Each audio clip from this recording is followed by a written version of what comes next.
7 Secrets to Profitable Podcasting. A lot of people are listening to podcasts these days. Are you one of them? When people discover a podcast that they really like, they will tune in all of the time and consume all of the new podcasts that the creator publishes. This is an excellent opportunity to make money. Podcasts are very convenient. They are available in MP3 format and listeners can use their smartphones or tablets to listen to them.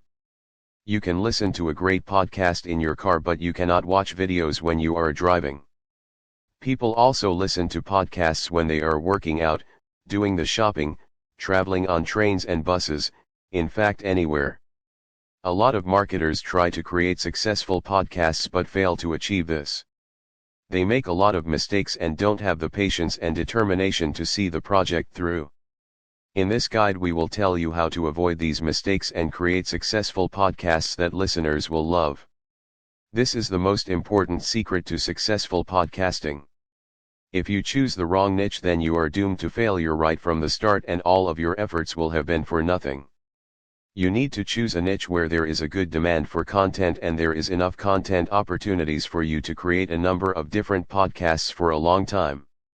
The commercial opportunities that exist in the niche are also important. You will read everywhere that you need to choose a niche for podcasting that you are passionate about. While it is a good idea in principle, you need to test whether there is demand for the niche before you go ahead with it. The easiest way to do this for free is to use the Google Keyword Planner. All you need is a free Google AdWords account and you can access the planner. By using the Google Keyword Planner, you will be able to see how many people are searching for information on your niche using the Google search engine. When you use the Google Keyword Planner, you will also receive suggestions for related keywords. This will really help you to determine the different subjects for your podcasts.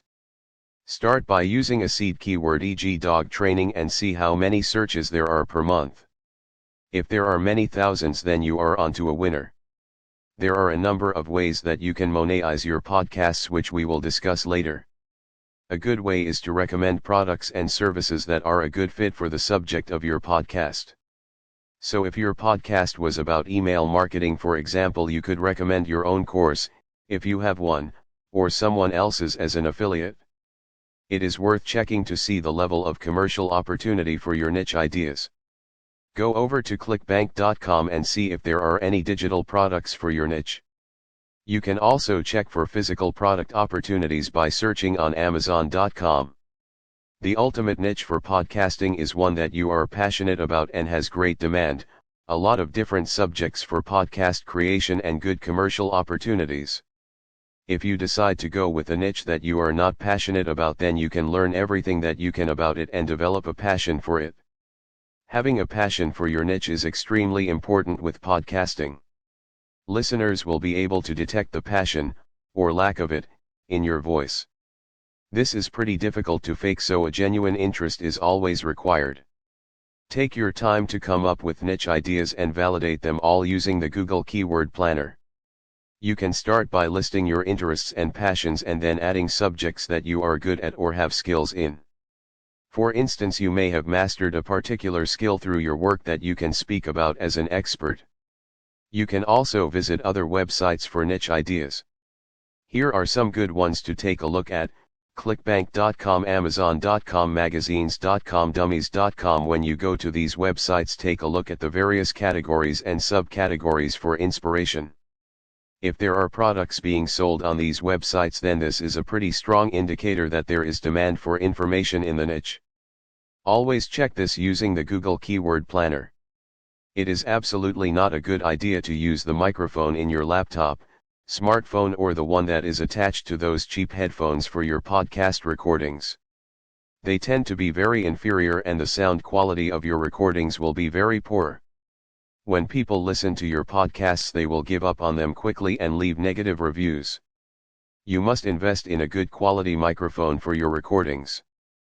Borrow one if you have to. When people listen to your podcasts, they will judge them on the content that you are providing and the sound quality.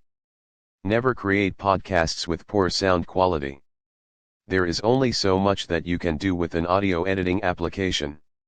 When you are thinking about the equipment that you need for podcasting, you need to think long term.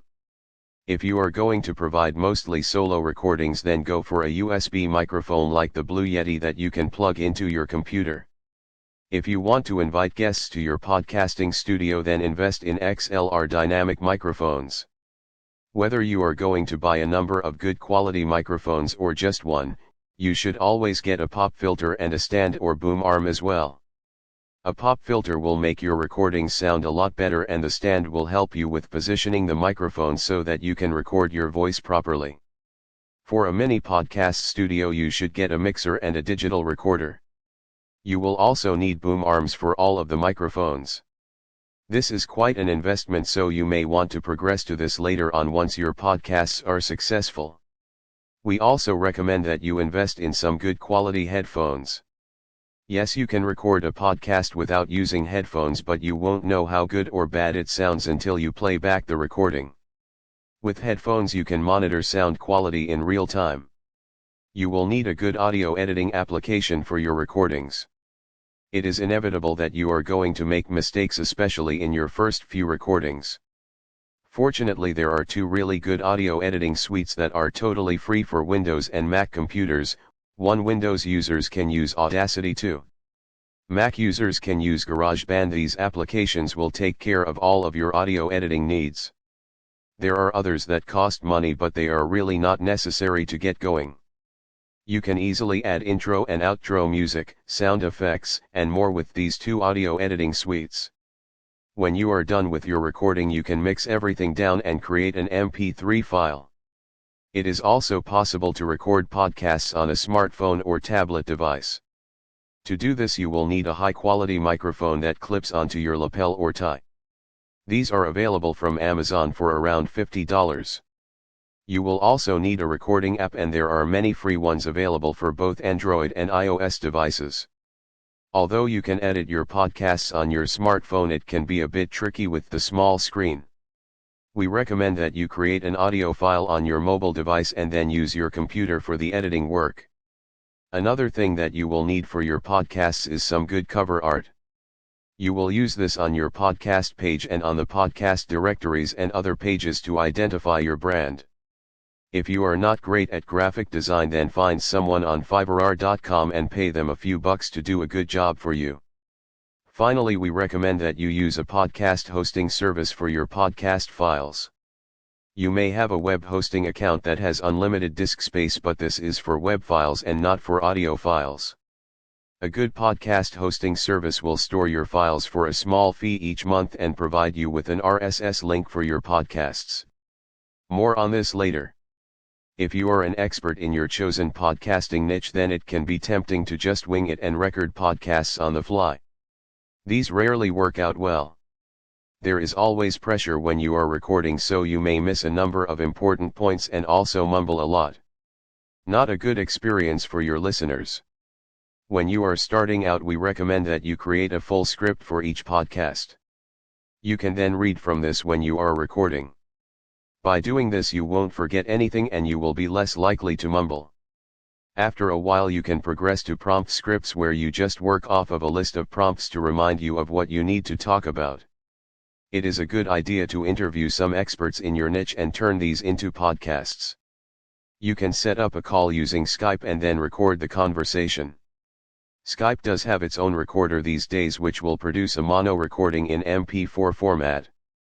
You will have to convert this to MP3, not difficult, but a mono recording can be problematic. Sometimes with Skype calls, one of the participants is recorded a lot louder than the other. If only one channel is used for recording, mono, then you cannot do anything to correct the volume imbalance. There are other Skype call recording apps that will record on two channels so that you can make the necessary adjustments. Another option for interview recording is Zoom. This is more like video conferencing, and you set up a room and send out an invite to your interviewee. Zoom calls are always recorded and you will receive this after the call ends. There are free plans and paid plans with Zoom, and the recording quality is usually really good. If you are going to interview an expert using an online call, then plan this in advance for the best results. Agree a list of questions with the interviewee before you conduct the interview. This gives the interviewee time to prepare and you will get a better quality interview overall. You need to be committed with podcasting and be prepared to launch new podcast episodes on a regular basis. Some podcasters publish every day. We recommend once a week or once a fortnight. Whatever publishing frequency you choose, be sure to stick to it. Use a calendar tool to get everything organized. The free Google Calendar does a really great job and is really all you need. You can schedule days for research and preparation as well as podcast recording. With Google Calendar you can add descriptions and notes and also attach files. Consistency is really important with podcasting. We have already covered the need for good quality equipment. What we want to discuss here is how to get everything set up right so that you record in a professional manner. If you make a lot of mistakes with your recordings, then you are going to have to spend a great deal of time editing. If you don't record your podcasts properly, you can make so many mistakes that it will be quicker for you to record the whole thing again rather than trying to edit out all of the problems. Cut down your editing time by following these steps. Record in a quiet location. This is a total no-brainer. You do not want a lot of unwanted background noise in your podcast recordings, so choose a quiet place to make your recordings. Make sure that you turn off your phone or switch it to silent mode. If there are others in your home, then ask them not to disturb you except for emergencies while you are recording. Ensure your speech is clear. We have already mentioned that a good set of headphones are important when you are recording podcasts. You will know what your speech sounds like and whether you are too loud or speaking too softly. Always speak directly into your microphone. Position your script so that you can read it without having to turn your head away from the microphone. By monitoring with headphones, you can make any necessary adjustments to your recording software to make it sound good. Make test recordings. The best way to test if you have everything set up right and that your speech is clear is to make a test recording before you record your entire podcast. Things can go wrong, such as having your microphone on mute or not plugged in at all. With a test recording you can check that everything is working correctly and you are not picking up any unwanted background noise. Editing your podcast. Whatever audio editing application you choose, make sure that you know how it works. There are a number of good videos on YouTube that will show you how to use the basic and advanced features of Audacity or GarageBand, for example. Edit out anything that is going to distract your listeners, such as background noise and heavy breathing. If you don't take care of these things, then you run the risk of your listeners going elsewhere and leaving you bad reviews.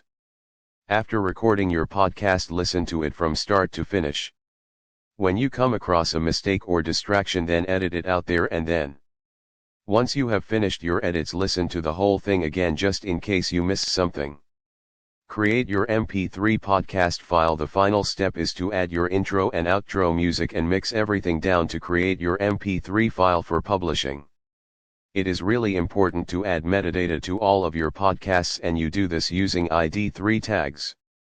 Here you can add information including the title of your podcast, the summary of your podcast, the podcast number and more. You can easily add ID3 tags using Audacity or with GarageBand and iTunes on a Mac. We recommend that you record a few podcasts before you start to distribute them to the podcasting directories. This is because only having one podcast available doesn't look good to potential listeners. They want to be sure that you are committed to producing podcasts on a regular basis. When you use podcast hosting to store your podcasts, you can use the RSS feed to make a one-off submission to the podcasting directories. There are many podcasting directories available and you should make a submission to all of them.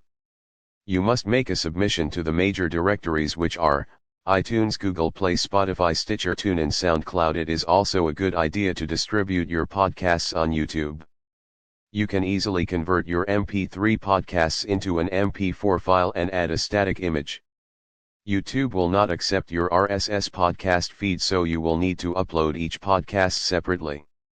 More and more people are listening to podcasts on YouTube these days, so use this to your advantage. Don't just leave it to podcast directory submissions to get the word out about your podcasts. Use your personal network of family, friends, and colleagues as well.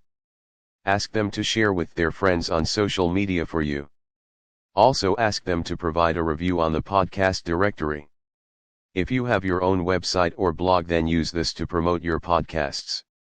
If you have a list of email subscribers, then send out a broadcast email to tell them when you are launching new podcasts. Ask them to listen and leave you a good review. Use your social media channels to promote your podcasts as well. Set up a Facebook page specifically about your podcast and provide all of the relevant details there. A great way to reach your intended audience is to use Facebook ads. This is an inexpensive way to promote your podcasts to your target audience. In order to make a profit from your podcasts, you need a large base of listeners. You need to be consistent with your podcast publishing if you want to grow your listener numbers. If you are going to publish weekly, then do this on the same day every week. Your listeners will get into the habit of looking for your new podcasts on the same day each week. You need to get as many positive reviews and ratings for your podcasts as possible. If a potential listener visits your podcast page and there are no reviews, then they will probably go elsewhere. We live in an age where people will not take any action if there are no reviews. A series of positive reviews is the best evidence that a new listener has that it is worth them spending their time listening to your podcasts. Always ask your listeners to leave a review in all of your podcasts. You can run a contest through your podcasts once you have sufficient listeners. Award a prize for the best review or the best post on social media about your podcasts. Always provide a valuable prize as part of your contests. You want to make money from your podcasting efforts, don't you? Well, here are some ways that you can do that. Promote in your podcasts. You can promote relevant offers in your podcasts. These can be your own products or services or other people's where you make an affiliate commission. Use patreon.com for donations. Set up a Patreon page and ask your listeners to make donations. Find sponsors. There are a number of websites that will help you to find sponsors for your podcast. Sell premium podcasts. You can create special podcasts that your listeners will need to pay for to access. Make ad commissions from YouTube. When you upload your podcasts to YouTube, you can use the Google AdSense program to display ads and make a commission for every click. Offer consultancy or coaching services. Your listeners will see you as an authority in your niche, and you can take advantage of this by offering high-ticket consulting or coaching services which you perform online using Skype. You know the 7 secrets to profitable podcasting. Now it is your turn to take action. Use the methods described in this special report and you will be creating top quality podcasts in no time. Spend most of your time promoting your podcasts and building your listener base so that you can make the most money from your podcasting efforts.